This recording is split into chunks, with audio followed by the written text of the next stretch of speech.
रणवीर सिंह से कि वो गदा देकर माननीय प्रधानमंत्री जी का सम्मान करें।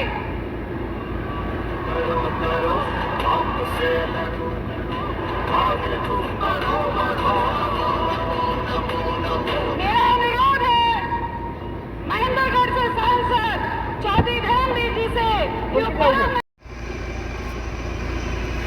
आदरणीय प्रधानमंत्री जी,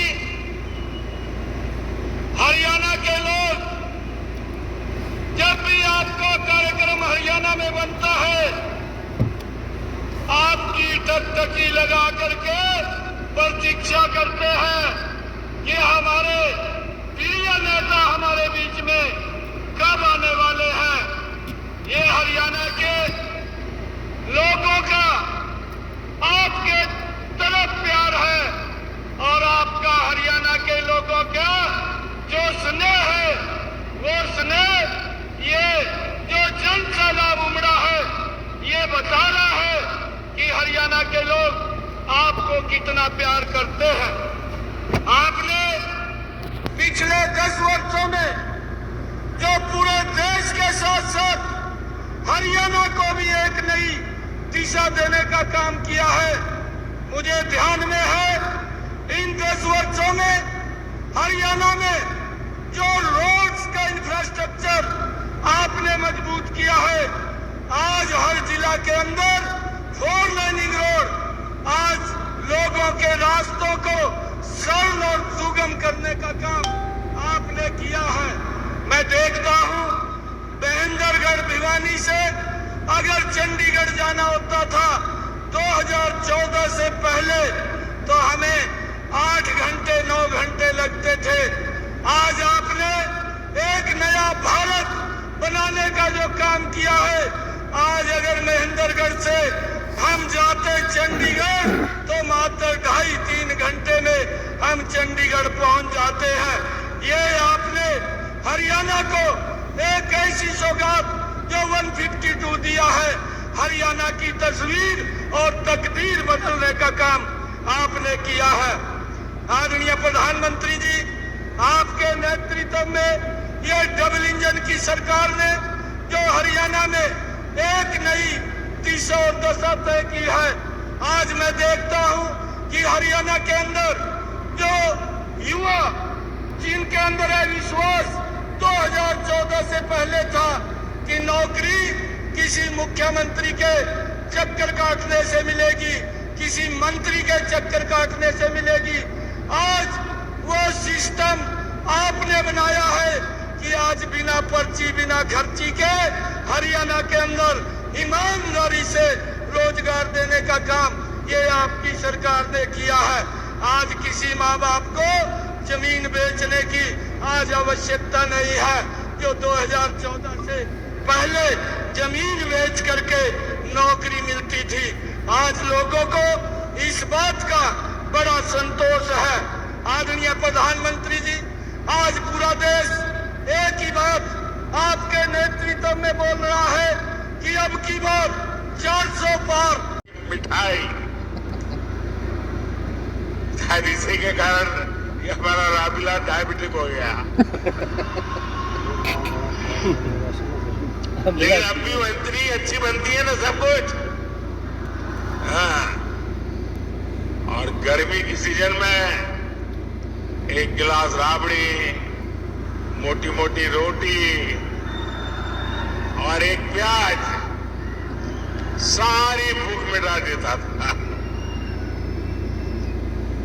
जीत सीधा साधा खाना, वो मेरा हरियाणा।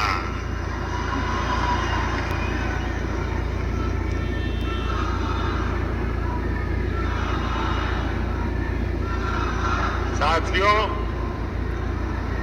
हरियाणा के घी मक्खन का जोर आज पूरी दुनिया देख रही है। सारी भारत विरोधी ताकतें लगी रहती हैं, लेकिन मोदी इनके झुकाए नहीं झुकता है। अभी मोदी को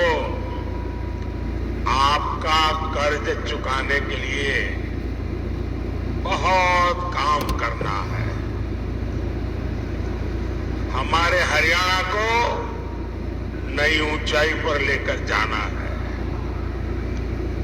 और इसके लिए जरूरी है फिर एक बार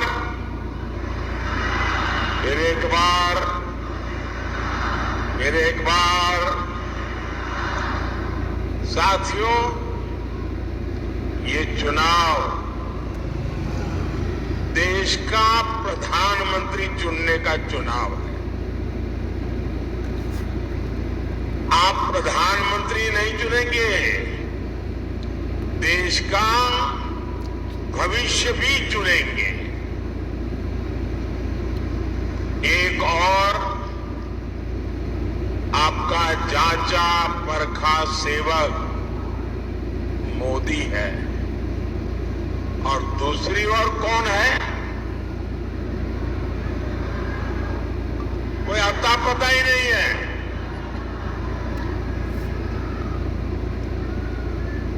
और हरियाणा के लिए तो मोदी मतलब शायद यहां हरियाणा में आपको कम से कम 5,000 लोग ऐसे मिल जाएंगे जो दूर से चिल्ला सके, मोदी जी जरा रुक जाओ, ऐसे कहने वाले 5,000 लोग मिल जाएंगे। यानी हरियाणा के साथ मेरा जो अपनापन रहा है, हरियाणा ने मुझे जो प्यार दिया और इसलिए हरियाणा का अधिकार भी मुझ पर बनता है। चलते फिरते मुझे कह सकता है, मोदी जी गलत कर रहे हो, ऐसा मत करो। इतना मेरा आपसे नाता रहा है और पिछले 10 साल में आपने उस प्यार में कभी कमी नहीं आने दी। इससे बड़ा सौभाग्य क्या हो सकता है?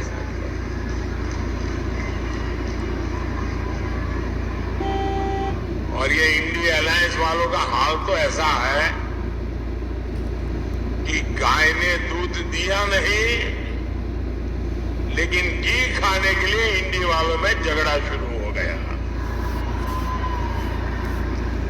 अब ये लोग कह रहे हैं हर साल एक आदमी भारत का प्रधानमंत्री होगा, 5 साल 5 पीएम। आप मुझे बताइए, बीज डालेगा क्या जिसमें फसल न हो? ऐसी जमीन पर या ऐसी सीजन में कोई किसान एक भी बीज डालेगा क्या? जब पता है कि इनकी सरकार नहीं बनने वाली तो कोई उधर वोट डालेगा क्या? कोई डालेगा क्या? ये हरियाणा वालों को तो कहने की जरूरत ही नहीं है जी, क्योंकि उनको मालूम है भाई इनकी सरकार 7 जन्म में भी बनने वाली नहीं है और कांग्रेस को दिया हर वोट बेकार ही होना है।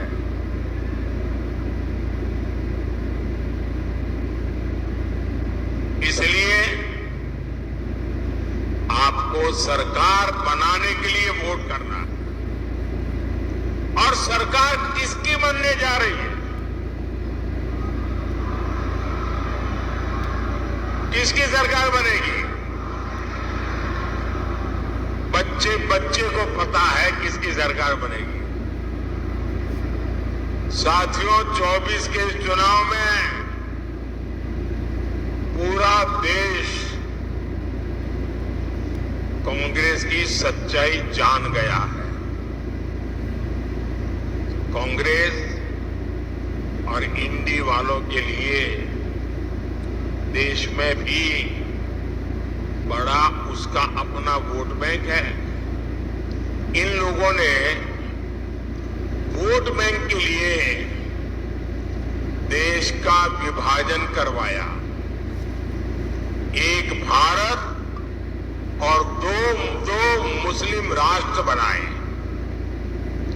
अब इंडी वाले लोग कह रहे हैं कि बचे हुए भारत पर भी पहला अधिकार मुसलमान का है।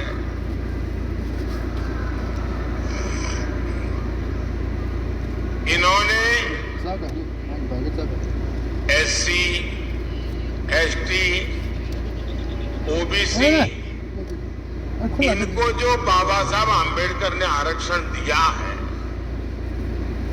भारत के संविधान ने जो आरक्षण दिया है, इसको छीन करके वे वोट जिहाद करने वाले लोगों को देना चाहते हैं।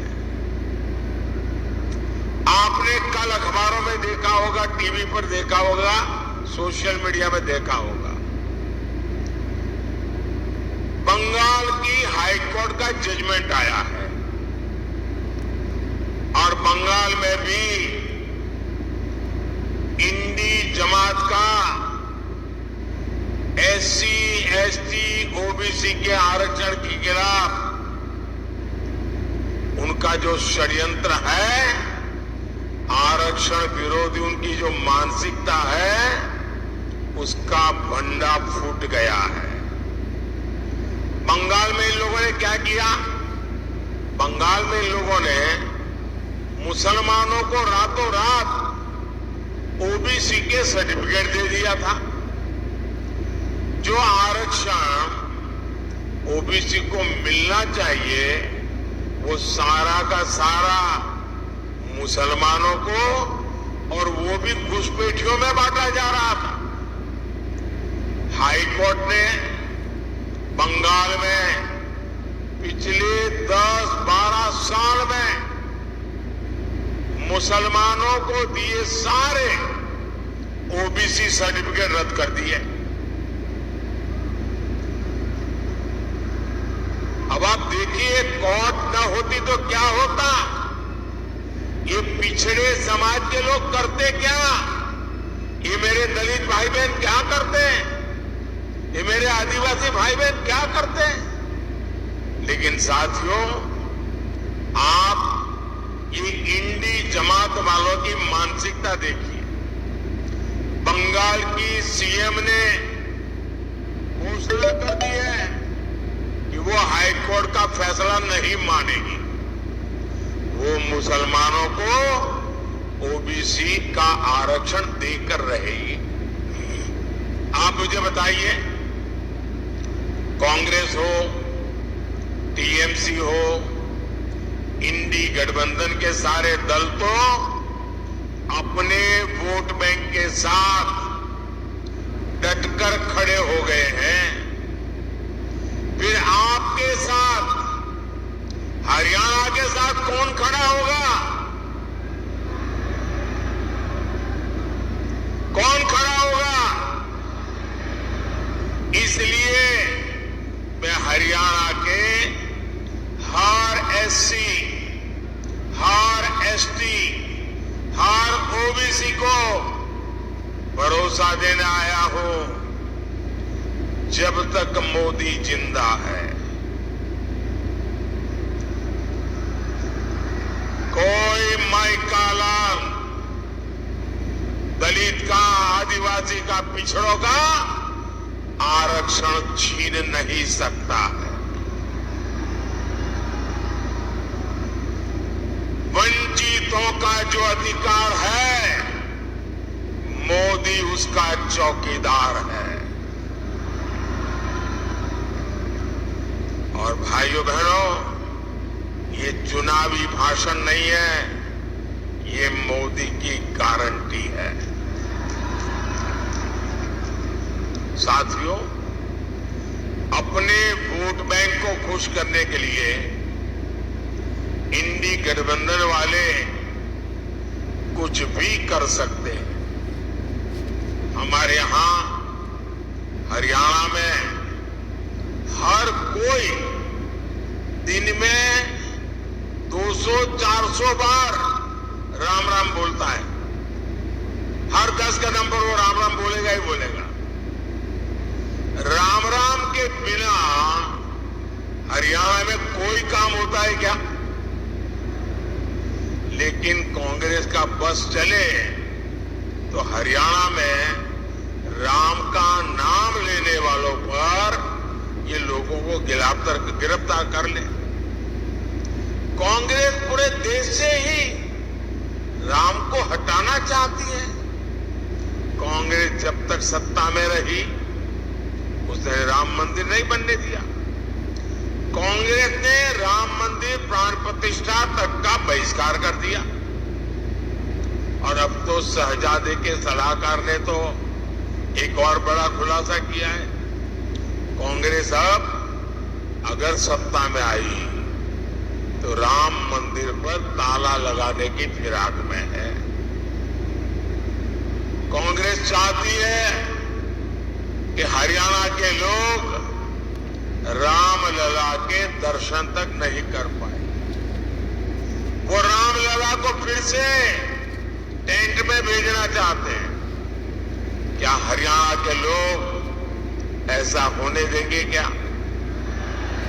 रामलला को फिर से अपमानित करेंगे क्या? क्या ऐसे लोगों को मेरा हरियाणा जवाब देगा कि नहीं देगा? हर बूथ में चुन चुन करके उनको साफ करेगा कि नहीं करेगा? साथियों, कांग्रेस हमारी आस्था का ही नहीं, हमारे तिरंगे का भी अपमान करती है। 370 के नाम पर कश्मीर को देश से अलग किसने रखा? किसने रखा? 70 साल तक कश्मीर में तिरंगा किसने नहीं फहरने दिया?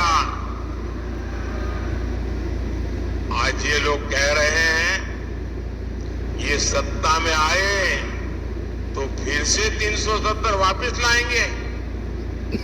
क्या हम कश्मीर के हुए बलिदानों को बेकार जाने देंगे क्या? बेकार जाने देंगे क्या? कांग्रेस के मंसूबों को क्या हरियाणा कामयाब होने देगा क्या? साथियों, कांग्रेस ने देश के पूर्व फौजियों के साथ भी धोखा किया, एक्स सर्विसमैन के साथ धोखा किया। उन्हें दशकों तक पूर्व फौजियों को 1 रैंक 1 पेंशन नहीं मिलने दी। कांग्रेस झूठ बोलती थी कि ओआरओपी 1 रैंक 1 पेंशन, उसके लिए 500 करोड़ रुपया पूर्व फौजियों को देंगे। अब ये चुनाव जीतने के लिए पूर्व सैनिकों के साथ धोखा किया गया और कांग्रेस के जहन में सेना के प्रति, सैनिकों के प्रति नफरत का भाव भरा पड़ा है। और 1962 में